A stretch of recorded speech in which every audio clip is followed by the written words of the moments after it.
Hello friends, welcome to our clinical study. दोस्तों, आज इस लेक्चर में हम लोग history taking point of view में वोमिटिंग के पेशेंट की हिस्ट्री किस तरीके से ली जाती है जरा सा देख लेते हैं। कई बार पेशेंट हमारे पास वोमिटिंग की हिस्ट्री लेके आते हैं, तो वोमिटिंग उसको किसी भी कॉज की वजह से हो सकती है। कई बार सीएनए से रिलेटेड हो सकता है, कई बार जीआईटी रिलेटेड हो सकता है, या फिर कई बार पेशेंट को ड्रग इंड्यूस वोमिटिंग भी हो सकती है। तो हम लोगों को यहाँ पे कुछ पॉइंट्स है वो जरा सा नोट डाउन करते रहते हैं कि इसके हिसाब से हम लोग प्रोविजनल डायग्नोसिस और वहाँ पे फाइनल डायग्नोसिस हम लोग वहाँ पे इसके हिसाब से कर सकते हैं। ठीक है।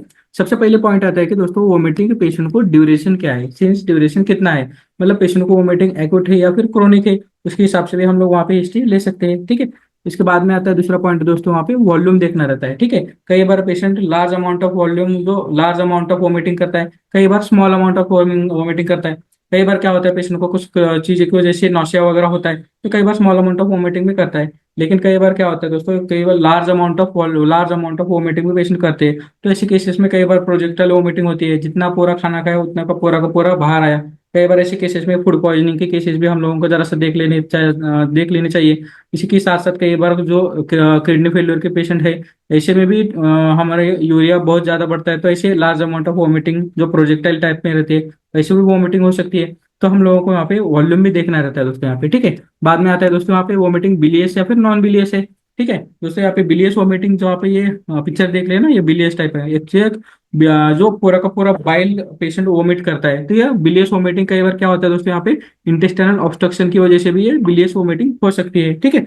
तो ऐसे केसेस में इंटेस्टाइनल ऑब्स्ट्रक्शन वगैरह होता है तो बिलियस वोमिटिंग रहती है, या फिर नॉन बिलियस वोमिटिंग वगैरह है तो वहाँ पे जीआईटी रिलेटेड कुछ कॉजेस वगैरह रहते हैं, तो वहाँ पे भी ऐसे हम लोगों को बिलियस या फिर नॉन बिलियस इसके हिसाब से लिखनी चाहिए।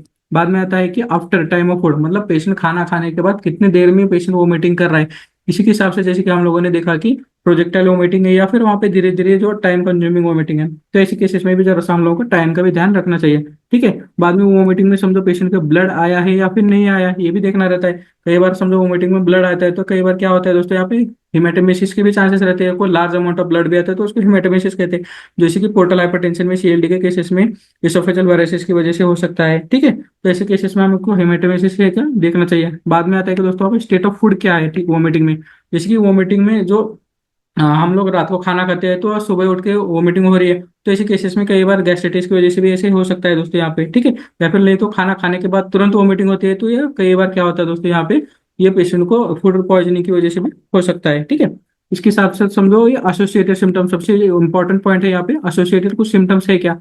ठीक है दोस्तों, यहाँ पे वोमिटिंग के साथ साथ समझो हेडेक वगैरह है, तो ऐसे केसेस में क्या होता है दोस्तों यहाँ पे सीएनए से रिलेटेड जो सेरेब्रल कंप्रेशन वगैरह बढ़ जाने की वजह से ये कई बार ये स्ट्रोक की वजह से वगैरह भी हेडेक के साथ साथ वोमिटिंग हो सकती है। या फिर कई बार समझो ब्रेन में ट्यूमर वगैरह है, तो ऐसे केसेस में भी हेडेक के साथ साथ वोमिटिंग होती है। या फिर कई बार क्या होता है दोस्तों माइग्रेन के साथ साथ भी ये वोमिटिंग हो सकती है ऐसे केसेस में। ठीक है। इसके साथ साथ समझो विजन प्रॉब्लम वगैरह कुछ है यहाँ पे, तो भी वहाँ पे विजन के साथ साथ भी कई बार ये ऑप्थेल्मिक हेडेक वगैरह इसके साथ साथ भी वोमिटिंग हो सकती है। या फिर वोमिटिंग के साथ साथ वर्टिगो गिडनेस वगैरह है, तो वहाँ पे कुछ कॉजेस वगैरह हम लोगों को पॉइंट आउट करने चाहिए। इसी के साथ साथ कई बार दोस्तों समझो टिनिटिस के साथ साथ वोमिटिंग वगैरह है, तो ऐसे लैब्रिन्थाइटिस की वजह से भी ये पेशेंट को वोमिटिंग हो सकती है। ठीक है। या फिर अब्डोमिनल पेन के हिसाब से भी समझो कई बार वोमिटिंग होती है, जैसे कि अपेंडिसाइटिस वगैरह है, तो वहाँ पे अब्डोमिनल पेन के साथ साथ कई बार एक दो वोमिटिंग भी देखी जा सकती है दोस्तों यहाँ पे। ठीक है। इसलिए वोमिटिंग के पेशेंट में इस तरीके से प्रॉपर हिस्ट्री टेकिंग ली तो हम लोगों को फाइनल डायग्नोसिस या फिर प्रोविजनल डायग्नोसिस करने में आसान हो जाता है दोस्तों यहाँ पे। ठीक है दोस्तों, ऐसे लेक्चर्स आपको अच्छे लगते हैं तो आपको और लेक्चर्स देखना चाहते हो तो हमारे मोर पब्लिकेशन ऐप पे ही आप सब्सक्राइब करके वहाँ पे ये सब चीजें देख सकते हो। Thank you. तो दोस्तों आपको ये केस अच्छी लगी है और इस तरीके से और आप केसेस देखना चाहते हो और आपके मेडिसिन की नॉलेज को इम्प्रूव करना चाहते हो, तो आप हमारे मौर्य पब्लिकेशन ऐप पे medicine lecture series and mega series for general practitioners ये सीरीज आप अवेल कर सकते हो। ये आप सीरीज अवेल करने के लिए आप नीचे दिए गए नंबर पे नीचे दिए गए नंबर पे कांटेक्ट करके आप ये सीरीज अवेल कर सकते हो दोस्तों। Thank you.